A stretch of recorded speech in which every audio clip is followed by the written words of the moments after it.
पड़ोसी शहर के एक छोटे से गांव में धनीराम नाम का एक व्यक्ति अपने ठेले पर समोसे बेचा करता था। धनीराम के घर में उसकी माँ और उसकी छोटी बहन राधा रहती थी। राधा कॉलेज में पढ़ाई कर रही थी। धनीराम 10 रुपए में एक प्लेट समोसे ग्राहकों को बेचता था। उसके समोसे बहुत ही स्वादिष्ट और सस्ते थे। धनीराम के कुछ ग्राहक रोज के थे और वो हमेशा धनीराम के समोसे खाया करते थे। हर दिन धनीराम 400 से 500 रुपए कमा लिया करता था। एक दिन, अरे भैया, मुझे एक प्लेट समोसे दे दो। एक प्लेट हमारे लिए भी लगा दो भैया। अच्छा, जी जी, अभी लगाता हूँ।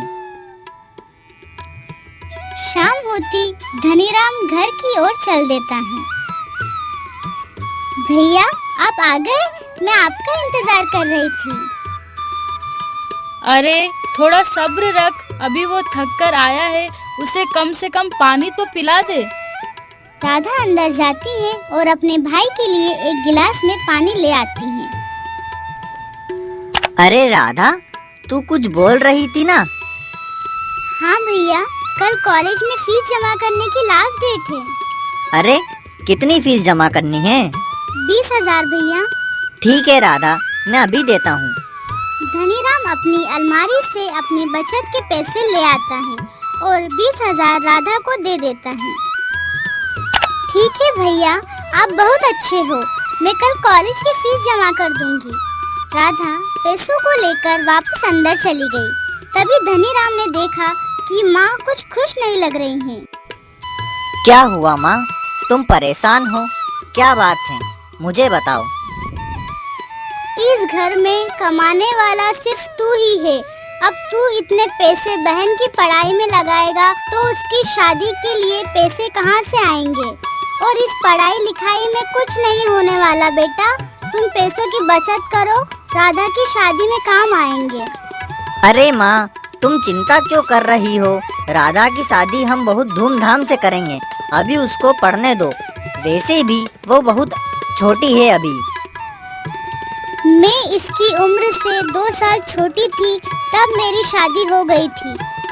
अरे माँ, वो जमाना कुछ और था और ये जमाना कुछ और है। वैसे भी अभी उसे पढ़ने दो। उसकी पढ़ाई पूरी होते ही हम एक अच्छा सा लड़का देखकर उसकी शादी कर देंगे। ठीक है बेटा, जैसा तुम ठीक समझो। किसी दिन धनीराम का ठेला अच्छा चलता तो किसी दिन ग्राहक कम आते। किसी तरह लगभग 6 महीने बीत गए। अब राधा की पढ़ाई पूरी होने में बस कुछ ही महीने रह गए थे। जो भी पैसे धनीराम ने बचाए थे, आधे से ज्यादा राधा की पढ़ाई में खर्च होते थे। ये सोचकर धनीराम की माँ काफी चिंतित रहती थी। हे भगवान, अब तुम ही मेरे बेटे धनीराम को थोड़ी सी सद्बुद्धि दो। राधा की शादी के लिए पैसों का इंतजाम कर दो। भगवान कृपा करो। अगले दिन कौशल्य पालसी के गांव से राधा के लिए लड़का देखकर वापस घर आ जाते हैं। फिर शाम होते ही धनीराम घर आता है। बेटा, हमने राधा के लिए एक बहुत ही अच्छा रिश्ता देखा है। लड़का बहुत अच्छा है, शहर में नौकरी करता है। ये तो बहुत अच्छी बात है माँ। आगे की बात से पहले मैंने सोचा कि एक बार अपने बेटे से पूछ लूं, तेरी क्या राय है? जैसा आप ठीक समझो माँ। तुम रिश्ते की बात करो, मैं पैसे का इंतजाम करता हूँ। धनीराम जानता था कि उसके पास इतने पैसे नहीं हैं कि वो राधा की शादी बड़े धूमधाम से कर सके। धनीराम पैसों के इंतजार के लिए अपने काका के पास जाता है। अरे आओ आओ धनीराम, कैसे आना हुआ? क्या बताऊँ काका, राधा बड़ी हो गई है, उसकी शादी करनी है। आप कुछ पैसे दे सकते हो क्या? पैसे तो तुझे मिल जाएंगे बेटा, लेकिन मेरे पास एक और उपाय है जिससे तेरे पास ज़्यादा पैसे आ सकते हैं। वो कैसे काका? अरे मेरी पहचान के एक जगदीश सेठ हैं जो शादियों में समोसे बनाने का कॉन्ट्रैक्ट लेते हैं। उन्हें एक समोसे बनाने वाले की जरूरत है। तू कहे तो तेरी बात करवा देता हूँ। काका, आप मेरी बात करवा दीजिए। आपका बड़ा एहसान होगा। धनीराम के काका धनीराम को जगदीश सेठ के पास ले गए। सेठ जी, आपको एक समोसे बनाने वाले की जरूरत थी ना? हाँ हाँ, जरूरत तो है।